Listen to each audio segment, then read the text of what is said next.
It's time to dad.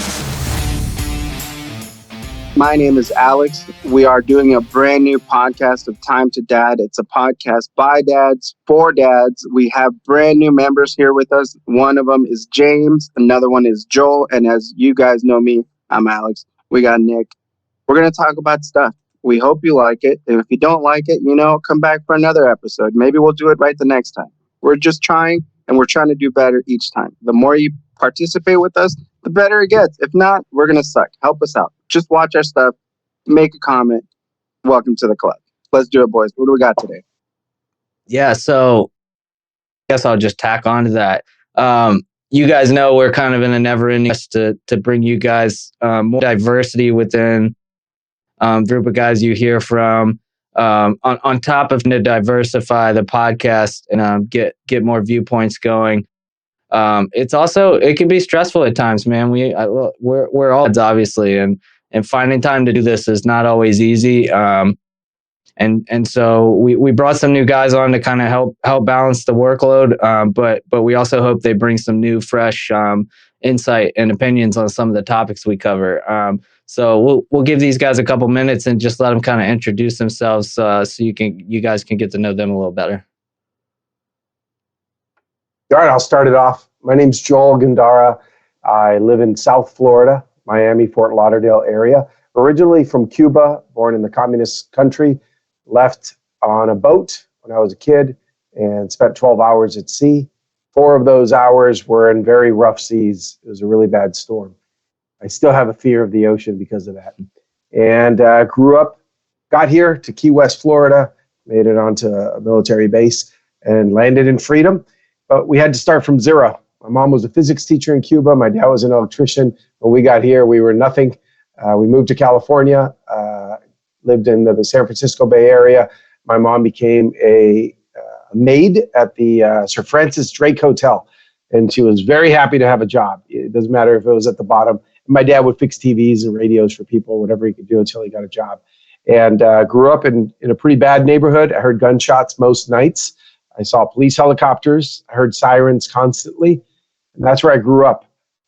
That led to sometimes not being in the right crowd and making some dumb decisions a couple times. Then, the consequences of things like that are getting arrested a few times as a young man when I was 18, when I was 19. And at 19, I made a decision I'm never going to get in trouble again. Maybe I'll bend the rules of society, but I'm not going to break the law anymore. And never have, I don't think. Since then, I've been pretty good. And getting out of poverty was my number one mission. So I worked a lot. I was a board operator in radio, and I broke the record. I went from a Sunday to a Saturday with 109 hours worked on the clock. I made a bunch of overtime and double time. I'd do 24-hour shifts, go home for 4, come back for 20, wow. Go home for 6, come back for more. And I did that a lot. 22 years old, I bought my first house, making $10.62 an hour. But when you're making overtime and double time, living at home, paying my parents $400 a month in rent, but still, I saved up a lot of money, bought my house, and then I started building a business. I started in the flea markets. Believe it or not, I would go to garage sales and buy stuff, take it to the flea market and sell it and make a little money. And I found a guy. This is amazing. I found this guy selling underwear, brand new jockey in the bag, in the package, brand new, and there were his samples. And I bought them all for $1 each. He had them for $3. He later explained he's a sales rep. He keeps these. After 6 months, he doesn't need them anymore. He uses them for the trade shows and all that. So I bought them all for $1, took them to the flea market. 500 of them turned into $3,000 in sales. So I made $2,500. I went, this is pretty cool. 6 months later, the guy calls me back and says, Joel, I got more samples. I got 1,000 of them this time, then 1,500, 2,000. Every 6 months, he'd call me for 11 years. And I had a full-time job all that time. But in the background, I was building an underwear company. I got a brand out of Mexico to give me their brand to distribute it. I go to trade shows. I try to figure it out. I didn't know what I was doing. So I'll fast forward a lot of years. I grew that company. We sold millions of dollars a year, made a lot of money. I didn't know what I was doing in the beginning. I don't know if I ever knew what I was doing, but I did it for over 20 years. And last summer, I sold that company. I did well. I'm done working. So now what I get to do is spend a lot of time with my wife. We are absolute best friends. Been married almost 22 years. We got 4 kids. Oldest is a soldier, U.S. Army. And let's see what else. I lead a men's group, and that's like my passion project. It's what I would have done from the beginning, but I had to work and make money in the beginning. Now I just get to do whatever I want, and that is absolutely what I want to do, and that's it. I don't have big goals and aspirations. I just want to keep things going the way they are because I like where I'm at, and I'm here to help out and be a sounding board or provide a different opinion if I can. So thanks for having me. Sweet, man. That's a hard one to follow. I know, right? I don't have such a cool origin story. I'm 38 years old. I'm James Dennis. I'm 38 years old. I was born and raised in Greenville or Eastern North Carolina, around the Greenville, North Carolina area. And both of my parents were pretty poor growing up. They did their best to provide for me, but I knew for a fact that I never wanted to live the way that I saw them live and stress money and stress the things that they stressed. So at about the time that 9/11 happened, it just two and two clicked, and I said, all right, well, this is a way to one, help my country, and also help myself financially. And I decided to enlist in the Army. Been in now for 21 years. Over the course of that 21 years, I've traveled to 70 different countries. I've had dinners with presidents. I've had dinners with ambassadors. I've flown in private jets. I've done some really really unique and cool things in my career. I could talk for hours and hours about all the great things and the great opportunities that the military brought into my life. I met my wife about 20 years ago. Actually, this coming May will be 20 years on the dot that I met my wife. We started dating. We did the traditional courtship where we courted each other for about 9 months before we even became boyfriend and girlfriend. Then we were boyfriend and girlfriend for another 3 or 4 years, and then I proposed, and we got married a year later. The military life is not the easiest. You're gone a lot, so we made a decision, and at a time that we got married, that we throughout this whole time we were dating and got married, I was always getting out of the military. Hey, I'm only going to do my 4 years. Hey, I'm only going to do my 8 years, and hey, I'm just going to do 10. And then once you hit the 10-year mark, then you pretty much commit yourself to doing 20. And so like I said, we made a decision once we knew we were going to do the 20 that we were going to wait to have kids, so until I was more stable. And that opportunity presented itself about 3.5 years ago, almost 4 years now, where I was in a position I knew I wasn't going to deploy into harm's way. I might go on short trips here and there, but nothing that was going to take me away from my daughter, so that I would miss her first steps or her first words or any of those sorts of things. So we had our first daughter, and then I got orders to Korea. Most people don't take their families to Korea, but I was fortunate enough to be able to take my family to Korea. But it did postpone us having our second kid. We will likely start the process to try for our second kid here shortly. And we're getting old. We're 38, about to turn 39. My wife's 37, about to turn 38. So, but we're happy to get after it. Over the last 21 years in the military, I spent my time doing what I was told to do, right? And you get certification. I'm in the IT field, so you get IT certifications, you get degrees, you get all these things to help build up to the point of you being able to retire from the military and get out of the military and go get a high-paying big boy job at Amazon or Microsoft or Google or wherever. However, had I started 20 years ago with what Joel was doing and did an entrepreneur thing, and started some businesses, started the real estate thing or any of those sorts of things, once I hit my retirement month, I would never have to work again. And so that's kind of what I teach these younger soldiers these days is, hey, get a side hustle, start real estate, start doing something so that when you're done with your 20, you can retire at 38, 40 years old and never have to work again. I started that process a little bit late, but I did start about 5 years ago in the real estate, and I currently do. I'm a realtor here in Tampa, Florida, while still on active duty, and I'm a real estate investor as well as wholesaler. And I'm pretty much any kind of side hustle that can make money, I'll jump on it for a little while at least. And that's about all I have to say. Cool. Nice, man.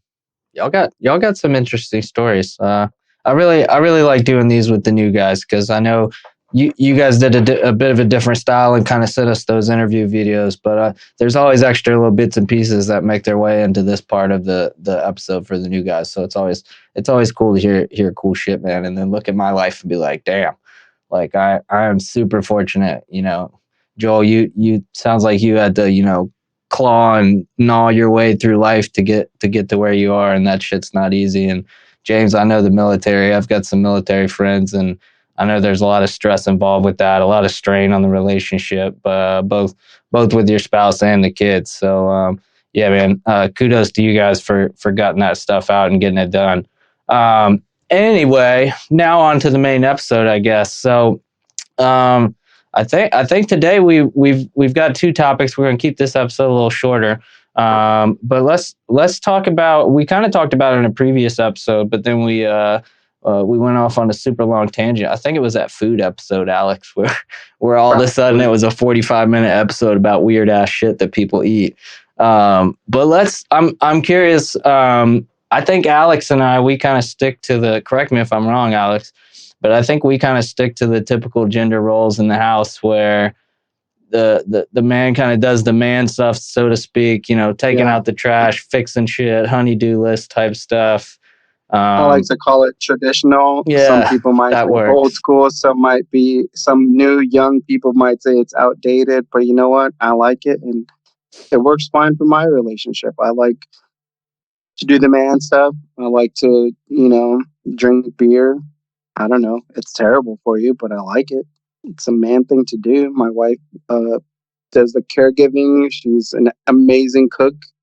She keeps the house clean. I mean, she's fantastic. But those are very, again, traditional, you know, ways of living, and that's just how we like it. That's what works for us.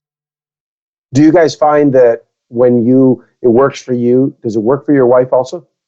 She like See, her that's role? a great question. I don't ask. I have to be She just flexible. does I would say. I do. I have. You know, I will step in. I'll help her give the kids a bath because, you know, I just don't do it. I still don't change diapers. Sorry, not sorry. It's pretty gross. Again, How'd you get out coming of that? from the military. Listen to what I'm about to say. Coming from the military and witnessing body parts and pieces and blood and stuff like that, that doesn't faze me as much as poop does. I couldn't tell you why, but I can tell you it happened literally 2 or 3 months before my kids were born, my twins. My dog took a poop somewhere she wasn't supposed to, and here I come to clean it up, and I'm like, man, this is so gross. And as soon as I said that, I almost threw up right then and there. And ever since then, I have a problem with poop. I just can't do it. Sorry. So we're gonna digress a little bit and dig into this a little bit further because I'm also in the military and I also have a problem with poop. Oh shit! It's so I'm I actually have you know, people like to say, hey, I'm OCD. No, I actually have been, you know, diagnosed with you know, it's an anxiety a disorder, and so I have OCD for germophobia, right? So I have issues with germs. I was going to ask about the hand washing and foot washing we were talking about before the show, but I guess that stems from what you just were talking about. Yeah. So you know, when you're deployed, you know, you don't have running water. You don't have like facilities to flush your poop in. So you poop in an oil drum, and everyone on the entire fob takes, you know, it's like a rotated shift. You have to pour diesel fuel into that, you know, oil drum full of poop with a stick and stir it while it's on fire. So that's where the poo phobia comes from. And then spending, and then on top of that, I lived alongside you know, some of our partner nations that we in the countries that we were deployed in, and they don't have the best hygiene in the bathroom as we do. So oftentimes there's for cleaning. So oftentimes there's poop all over the place when you go in there to use the bathroom. On top of that, so either way, I thought for sure when I had kids like even like my wife, she thought, hey, it's not gonna be it's not gonna happen for James. Like we joked around. She would send me, there's like YouTube videos of people on Instagram or whatever with like the gas mask and like the tongs, right? We thought for sure that was gonna be Fucking me. riot And shield. and then our dog passed away about 2 years before our daughter was born, and we started running a dog rescue. And I'm telling you, that dog rescue, I think, saved my life. Don't get me wrong, I still have germophobia, but I am no longer concerned with dog poop or my daughter's poop. And so I Mm. changed. You need to I start was a home dog for rescue, COVID. Alex. I was home I love dogs. for I might do that. I think I was home for 8 months during COVID, teleworking, and the first 8 months of my daughter's life. And so I think I'm not going to say this and then my wife watch it and call me a liar, but I think I changed a large majority of the diapers during that 8 months. Yeah. And we didn't expect me to be able to do that either. Dude, it is not. Well, I don't know how, man, there were so many days my wife and I would we'd like sit down after a long drawn out day of like dealing with Emerson when he was a baby, or I'd be going into work and you'd just catch a whiff and you're like, what the fuck smells like shit? And you like look at your elbow and you've either got Oh. shit like on your elbow somehow or it's on your pants. That And we never did oh that. my god, We never had that. It's happened so many times, We- dude. Our son had We never- had the biggest friggin' blowouts from like time he was born to like a year and a half old, dude. Like up the back, I don't think we like ever had a in the blowout. friggin' car seat, all over the car seat mat. And Nick, who handled the stress of that better, your wife or you? Oh, geez, I don't know. I'll say she dealt with the worst of it because she was home for that brief period on maternity leave, and my company doesn't offer paternity leave, so I was back. I think I took a week and a half off to be with them, and then I was back at work. So she dealt with the brunt of the newborn shits and the weird colored poops and stuff. But it was your a group wife freak effort. out? No. I think the getting peed on sporadically, when you take a little boy's diaper off, probably got her freaked her out more than the poop did. I don't know, you just kind of get used to it. When you're first changing diapers, you're like worried about getting it on your hands and trying to keep yourself clean and everything in the house perfectly clean. And then you get to that breaking point where you're just so damn exhausted that you don't care anymore. Like your hands got poop on them, you get poop on your hair, you got poop on the like changing mat. I mean, you just kind of get to that point where you're just trying to get through the day and it just becomes a non-issue. You're giving me anxiety right here. Yeah. We never Yeah, had any that's what I of was those. about Oh to man. say. The explosive poops, that's the like thing, I never knew a kid could shit that far up their back until Emerson was born. And he'd be sleeping never had peacefully, a dude. We blowout would like get home and go to take him out of the car seat, and you're just like, whoa, what's that smell? And then you get him in the house, and it's just all over the freaking place. Terrible. I think when we had blowouts, it was like it just very little bit came out, and you might see it, wet the back of her pants or whatever no. coming through, and be like, oh, she's got a blowout, and we go, and it's like it's just a very very. We never had a crazy blowout. That would no. We haven't had too many, but the thing that my wife found on that was usually the diapers were undersized. Yeah. When Could that be, happened. yeah. Or too tight, So I think. it took us a little while to figure that one out. So as soon as we switched up in size, the blowouts stopped happening. And then once they start having them more frequently, we're like, okay, it's time Where to were you size up. 4 years ago, Alex? Oh, dude. Alex is right. And You just reminded me from 18 years ago. That was the solution. Yeah. Once our Bigger oldest diapers? saw our first son, got a bigger diaper. That never happened again. There's plenty of room for the poop to fall in there. That's so crazy. for So all the crazy. dads listening, and future dads that aren't dads yet, Upsize the diaper. the dumbest thing you can buy is that little applicator, the little silicone applicator for putting the diaper rash cream on instead of using your fingers. Oh, we use that thing, the I think used we it? called it the butt spatula. I Yeah, literally don't know anyone else to ever use it. Everyone buys it, especially people man. with like OCD, but My nobody wife uses it. has a hard on for those stupid fucking ads for gadgets on Facebook. Every week something else stupid shows up, and I'm like, "What the I hell know. is And this it's even all made in for?" China. And she's like, "It's a They're trying cup to solve cleaner." all our problems. And I'm like, "But we have this brush for cups. We have these for cup. What do we need this cup?" And she's like, "Well, I saw an ad and it had really good reviews." And I'm like, okay, this is why we're still middle class, because you buy every goddamn gadget you see an ad for. So back to Gender Terrible. Rose. You know, I have Your talking wife about But the kids. butt spatula was good. We did use the butt spatula a lot. I got something talking about kids and diapers and all of this. I don't know about you guys, but when I was a kid, I never carried a doll. I didn't even carry a baby. I carried a gun and I'd kick the door in and I'd yell, Miami Vice, and clear the room. And that's how I pretended as I grew up. But I asked my wife, I said, as a kid, did you ever do any of these things? And she says, no. I go, did you play with dolls? And did you pretend change their diaper? And did you lay them down to sleep? Yes, she did all of those things. And that's the origin or the genesis of our conversations early on about like, you're built for this. You love that as a kid.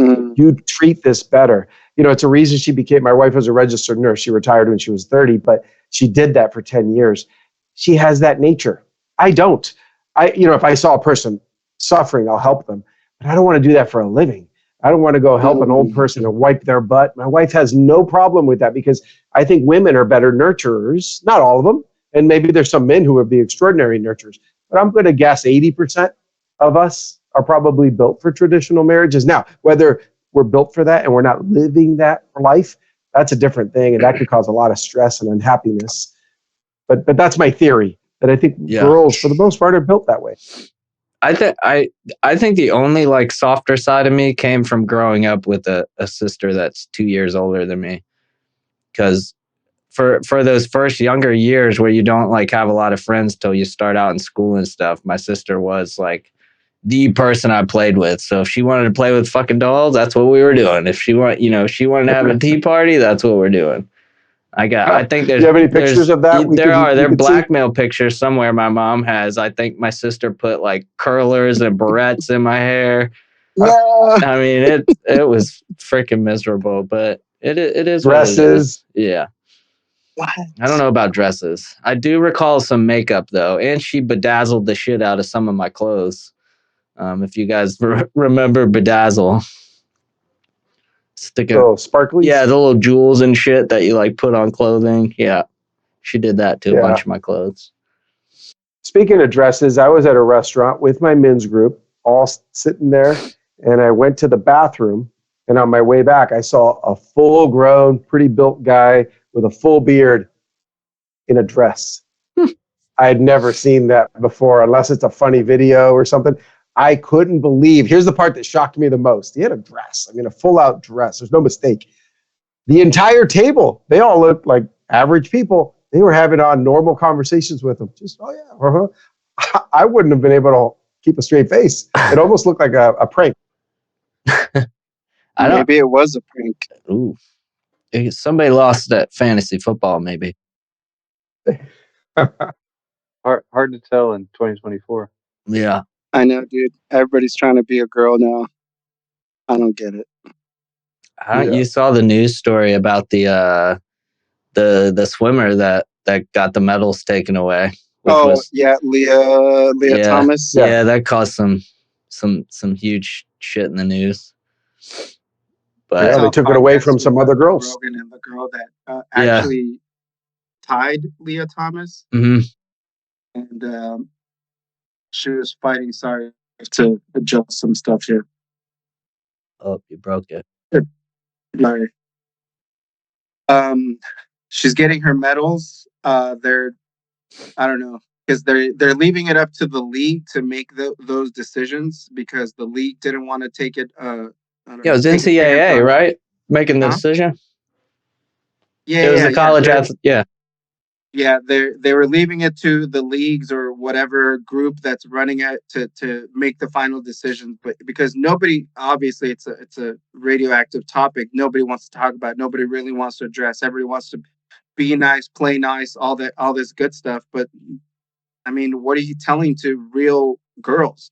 What are you telling to real women? Like, hey, these are the new rules that you have to play with. Now you're going to play against men, and this is a guy. Apparently, I didn't see it, but apparently, the first competition that Leah Thomas had was wearing a speedo, no top. And if this is a woman, how's that woman competing, right? If this is a woman, that wouldn't be allowed anywhere. But apparently that's the very first competition that this person did. I mean, it's insane. I don't like to talk about it because I don't have a like necessarily the nicest opinion of it. I think some people are just doing it for attention. That's just my opinion. I'm not an expert. I'm not a psychologist. I don't know any of these things, but from my point of view, it just seems like you sucked as a guy swimmer and you try to take advantage of a loophole that wasn't taken advantage of before, and now you're going to compete as a woman because you have long hair and you can shave your face. Like, I that's just think, fucked up. Well, you don't have to shave your face even. I'm sure that's the next step. yeah, I mean, for me, it's more like I'm an adult, right? So I can recognize things. I can form my own opinion. But the only thing that scares me about that kind of stuff and things like that in the world are that young people don't understand it. And I think I was reading the comments on a on that news story about those medals and them being taken away. And I forget exactly what the person said, but it was like, what do you tell these little girls that are looking up to these swimmers as idols, and one of them has their heart set on that person being their idol? Like, how do you tell them there's a biological reason they may never achieve that level of accomplishment? And my daughter, when she was in high school, I mean, kids would throw around left and right like they're gay, and like they thought it was absolutely hilarious to go back and forth between being gay and bi and stuff, which I had a gay aunt, and it doesn't bother me. You do what you want to do as a person. But the way kids just joke about it, it's like, I understand it's out in the forefront, and some of those people fought for a lot of rights in the workplace and things like that, and that's all fine and dandy. But I think the younger generations just don't understand it, and they think it's funny, and they get on board with stuff, and I don't think they realize that, for those people that fought super hard for those rights, it was a huge thing to them. And then to see these younger kids just kind of make a mockery of it. Maybe they don't understand it. I don't know what it is, but it would drive me nuts to hear the kind of things my daughter would come home and say that like other kids were saying about stuff like that. But I think we could do it. Well, I can tell you this. the extreme left, and I'm talking about the communists in the world, and they're everywhere. There's millions of them in the United States. The extreme left starts with children. Where I was born in Cuba, and whether you're religious or not, you should be able to see how this is wrong. My grandfather, who was a police officer in Havana when the communists took over, he shortly after they quit, and because he saw abuses and stuff, and he became a mechanic until he was able to come here. He said that he saw this personally in the school. They had all the little kids, and he saw my uncles and aunts and everybody in the class. They told them to close their eyes and pray to God for a candy. And all the kids closed their eyes, prayed to God for candy. Okay, kids, open your eyes. Look at your desk. Do you have a candy? No. All right, kids, close your eyes. Pray to Papa Fidel Castro for a candy. And the teacher went and put a candy on every desk and then said, open your eyes. Do you see who gives to you? The Communist Party gives to you. Mm-hmm. The labor, the struggle, this is what works, right? So they brainwash children at an early age. That's what's happening in our schools. My kids come home. I've got 4 kids. And for years, they've been coming home telling me things that I go, what? Is your teacher crazy? Yeah, I've heard some of that. It's all the time. They want to wash their brain early on. I don't know that every teacher. Oh, I'm sorry. Go ahead, Jay. No, not every teacher.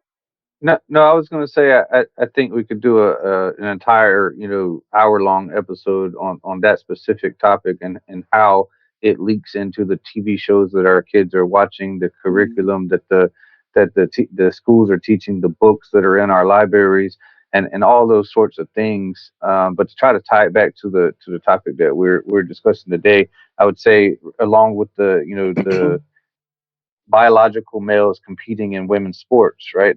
There's a reason why I'm social. I consider myself socially liberal and physically conservative. So I'm okay with you living your life however you choose, as long as you don't try to change the rules for everyone for the Mhm. 1%, because the Mhm. that population of people make up less than 1% of our entire country, a country of over 300 and something million people.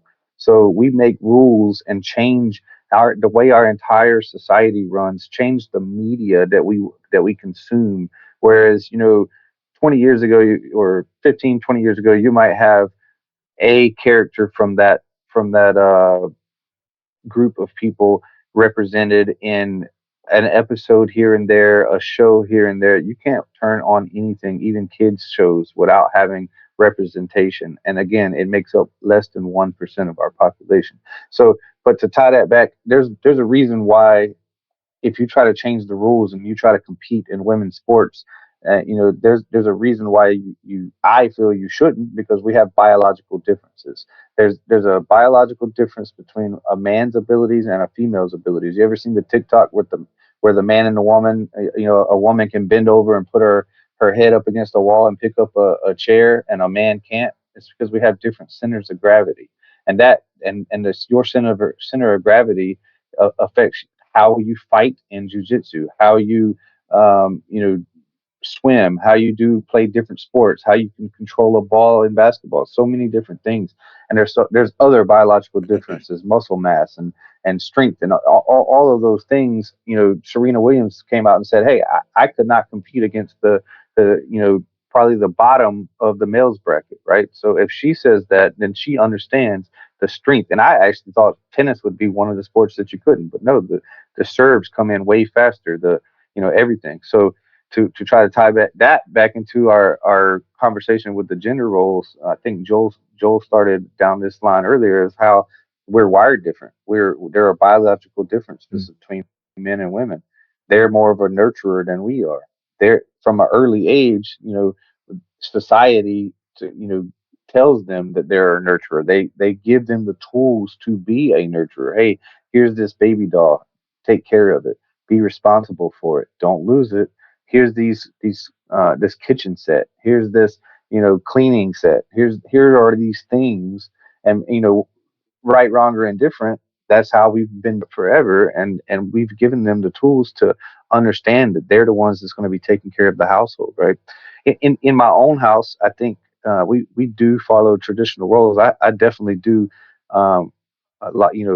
I help clean, but the majority of the cleaning comes from her. She's the one that takes care of the majority of our daughter's needs. When I'm home, I try to take a lot of that load off, but sometimes if I'm home, I'm doing other honeydew list items, or I'm trying to focus on my real estate or whatever to try to bring more income into the home. My wife is very much an executive minded person. She would much rather be. I'm not going to say she would much rather be, but in her mind, she feels that she should be out there making a bunch of money. But when we sit down together and we realize that, uh, you talk about the nuclear family and having a mom and a dad that are together with their children, and then the mom stays home and is that traditional wife, that caregiver, and even maybe even homeschool and those sorts of things. The statistics show, studies show that it's 100% better. The kids are almost always more successful when the mom is at home with the kids. And even when you reverse those roles and you have a stay-at-home dad, statistics will show that we are unable to provide the same level of nurturing as a mother can. So while it's okay to have a stay-at-home dad, and those kids will probably grow up to be more rambunctious and with the things that dad does, right? But they won't they won't get the same as if they would if the mom was staying home. I have to play bad cop all the time. That's That's fine. that's my role with Emerson. Jen's the snuggle. Every morning I'll go in there and get him up when I'm getting myself ready, and he'll go up and climb in bed with Jen, and they'll snuggle for 5 to 10 minutes before I got to bring him down and get his clothes on him, and and she'll do that. But then he won't snuggle with me because she'll try to get him to do it. And he's like, no, Dad's not a snuggler. And I'm like, no, I'm definitely not a snuggler. And so I definitely am the rough around the edges kind of handling with him and step in when he's getting out of line. And then Jen's kind of there to comfort him and be like, well, Daddy was upset because, XYZ. But she's Jen's not a stay at home though. That would be nice, but it's not. That's just not where we are right now.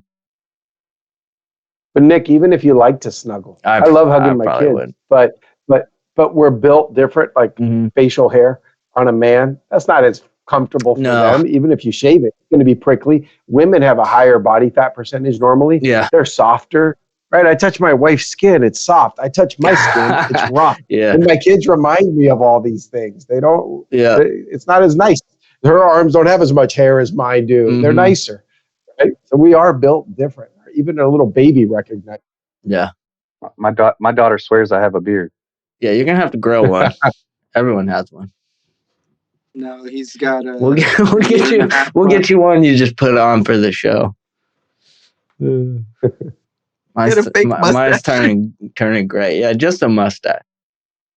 Oh my God! A 5 o'clock shadow, maybe. But yeah, I would say in our household we don't necessarily have strict rules on it. It's not like, hey, I won't cook dinner, or hey, I won't clean the house, or hey, I won't do this. It's just those are the things that are built into our how we do things now. So I'm usually at work, and if we waited until I came home from work and then I started to cook, then we would be eating dinner much later, and that would kill my daughter's bedtime. And it's just the way our life is set up that it's easier for my wife to take those roles. If like this week I'm home on leave, I would like to have said, hey, I'm going to do the cooking this week, and I didn't. But hopefully she doesn't watch this episode and be like, you didn't. Yeah, show her the next one you're on, not this one. Yeah. No, I've got something that there's a guy named Dr. Gary Chapman, and he wrote a book called The 5 Love Languages. Yeah, and I've heard of that. It's a free test online. I've had the privilege of meeting him and having dinner with him, with my wife and him. And that book is phenomenal, but you don't have to read the book. You just go to the website, 5lovelanguages.com or something like that. The test is free, and you take it, and your spouse takes it too. And then you get to learn of the 5 love languages, which I think he's so right on, which one you like the most. So a lot of guys, physical touch is their number one. And then it could be quality time, acts of service, all these things. And here's what happens. Here's why this is important. You could think, well, I'm giving my wife everything I have, right? That's your love language. Like for me, I'm a guy. Not all guys are the same, but some guys are. It's physical touch. So how do I want to show my wife that I love her? She walks by, I'm going to slap her in the butt. She walks by, I'm going to grab her by the hips. It's all touching induced, right? Mm-hmm. Talk about a difference in genders. It's just, I was built this way. Nobody told me to be that way. I didn't take a class. Hey, when a girl walks by, I try to grab her. I didn't learn that. So guess what happened? I thought that physical touch. So you have that friction. Why doesn't she appreciate it? Then she took the test. And hers is acts of service is number one. So guess what I do every once in a while? I go down, I see her making sandwiches for the kids for tomorrow for lunch. Hey, let me take this over. You go do something else. You go get ready for bed. That to her is like the biggest gift I could give her. And that's simple. I'm good at making sandwiches. It only takes 5 minutes. Plus, I make them way faster than her. Yeah. So now, I make it, and then later we have a code word almost. It's like, hey, how about those acts of service I did for you? Huh? And she's like, I love it. That's so amazing. But if it's affirmations or other things, then you give her that. So I highly recommend go to that website. It's free. And you take the test. But you have to have your wife take it too. It's not just about Nice. And as much as we talk about the biology behind it, I think it also, while the biology is a big portion of it, it depends on how your life is set up. Because I know plenty of stay-at-home dads that do just perfectly fine, and I know plenty of women that are in the workforce that are just absolutely crushing it, right? So it's just statistics, speak towards, hey, this way is better or that way is better, but that doesn't necessarily mean it's better for you, right? Yeah. Some people, everyone's life circumstances take them to a point in in time to where they are and what's best for them, and they have to make that decision on their own. There's a lot of talks if you look in the dad groups. There's always a lot of dads that are they hit that point where maybe it's 2 kids for some families, maybe it's 3, maybe it's 4, but you hit that brick wall where it just literally you are paying so damn much in childcare that it is more beneficial for somebody to be home with your children, meaning you or your spouse, than it is to just shell out $4 or $5 for childcare a month.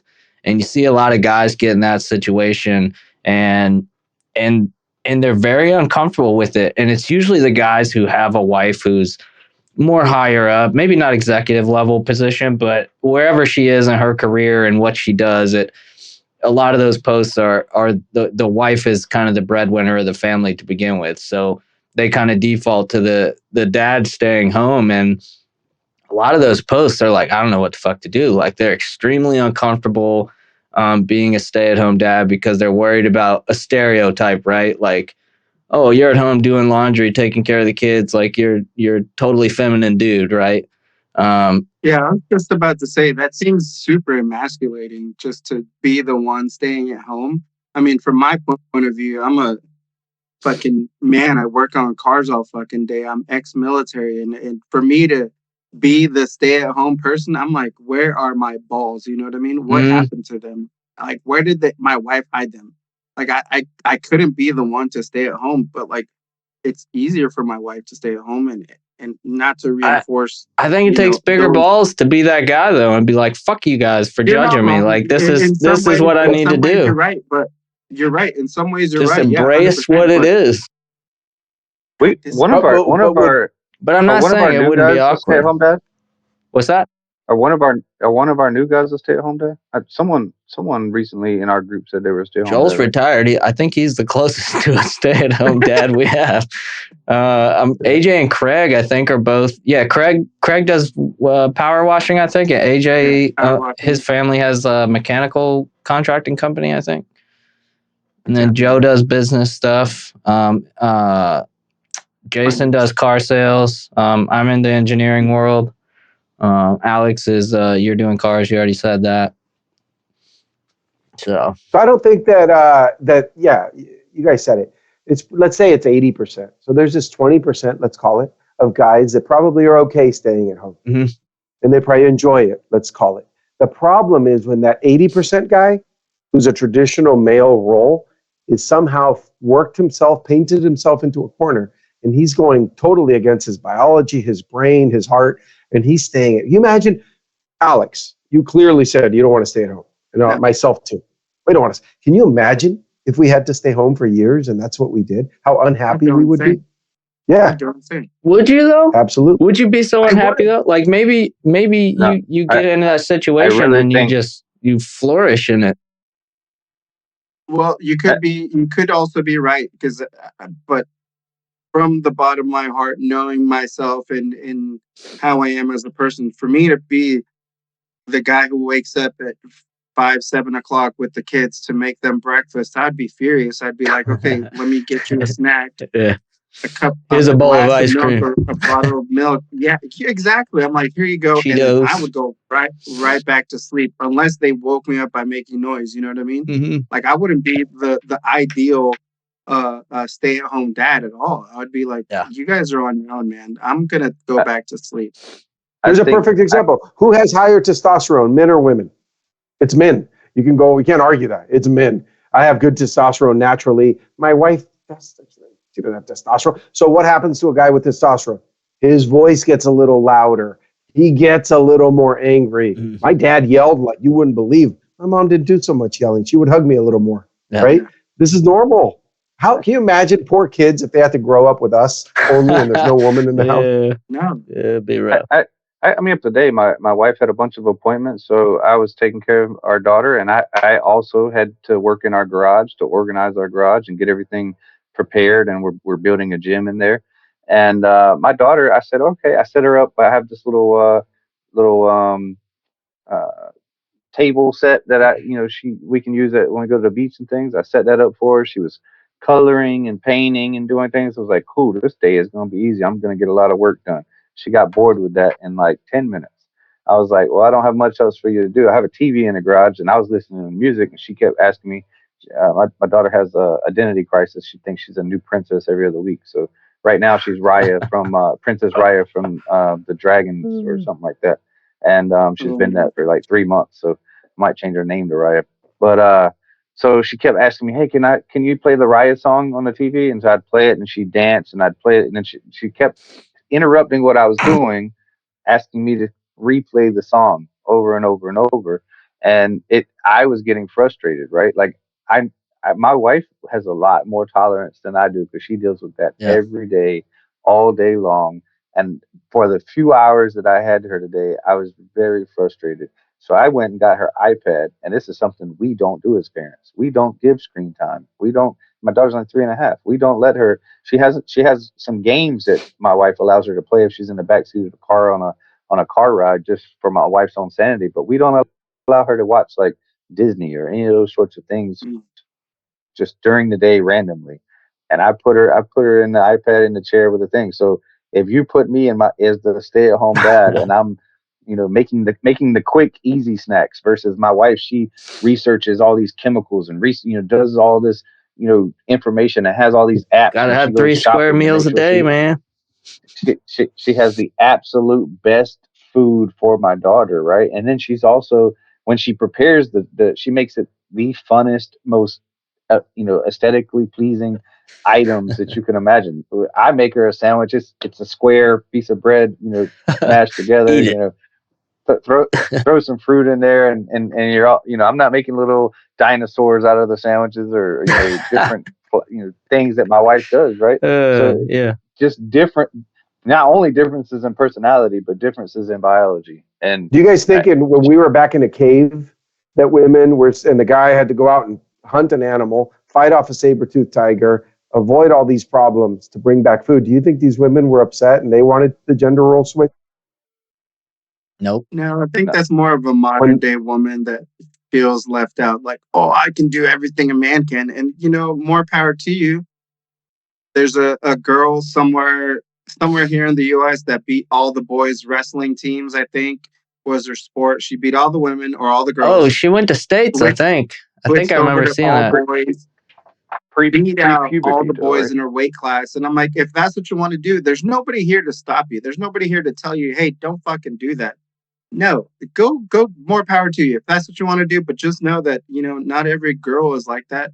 And not even every guy is like every other guy, right? Yeah. Like if we all stood next to each other, we're different sizes, different weights. We're not all the same. Nobody's the same. I think this whole like equality is not so absurd, but just like, I don't know, just makes you think, like, why? Like, what? Like, literally, why? Like, there's nobody telling you can't. Go ahead. If you want to do guy things, do guy things. Nobody's stopping you. You know what I mean? It's fine to be. Yeah. It's fine to be equal but different. Yeah. That's the beauty of humanity. We're all different. We all can learn from each other. We can. As long as you're not demanding others behave the same way you want to behave or do what you want. Yeah, I totally don't care if you want to have autonomy and do whatever the hell you want. Just don't tell me that I need to do it because you're doing it. Exactly. Or that what your masculinity is toxic because you're exactly. That's the don't even get me started. I'm going to end the episode right here before you even get into it, because that's a good topic for another one. Yeah, I 100% agree. We're going to leave them on a cliffhanger. But yeah, I totally understand where you're going with that, Joel. I think that'd be a great topic. Yeah, for sure. I mean, if you... Go ahead. No, I'm going to sign us off. So if you got something left, do it.